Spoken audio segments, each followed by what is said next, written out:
Very good morning to you. So when it comes to fraud, that's pretty good news, isn't it? Yes. Well, on the one hand, good morning, everybody. On the one hand, yes, I think it is good news, but we need to keep a context in mind, is that there were much less credit extended in this period. You know, for 5 weeks we had to stay at home, shops were not open, and we couldn't get credit.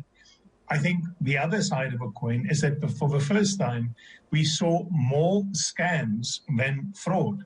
So if we look at the scams and maybe three major scams which is hitting South Africa currently, is where consumers are enticed to take loans, but cheap loans, and then they need to pay the first payment or an amount to these fraudsters.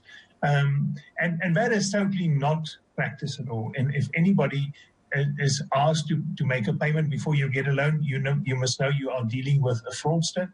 And typical companies which brands are used in this process is Direct Access, Bayport, Wanga, Bidvest.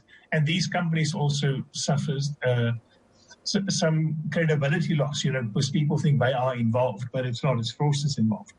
And maybe I can give you some more of the scams which are currently going around. I think the second one which we are seeing is phishing scams, where people are trying to get your information. Typically, you'll get an email that poses as government to say, here's your COVID grant, or poses as your bank to say, here you apply for a payment holiday.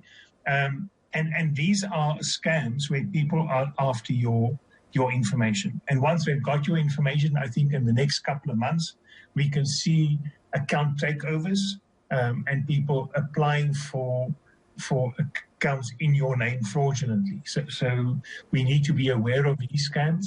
And I think the third major scam that we are seeing is targeted to companies, where companies will receive an email from a supplier, because that emails were hacked, and changing the bank details.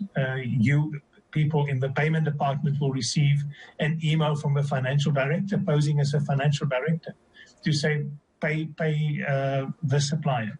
And these are, we need to be very alert that the scams have overtaken the fraud in this previous 4 months, because the economic activity wasn't as what it used to be. And Mani, I believe they're using WhatsApp and SMS to get your attention. Totally. So email, WhatsApp, and SMS is the instruments that are used to entice consumers to provide the information.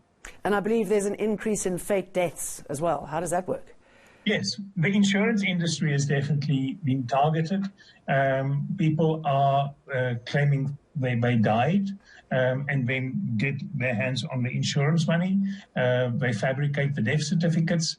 And we also see false credit life policy claims where, and this is the Insurance Crime Bureau providing this information, where consumers claim that they lost their jobs and then they rely on the insurance policy to pay the premiums. So insurance need to make 100% sure that they are dealing, when they get these claims, that they are real.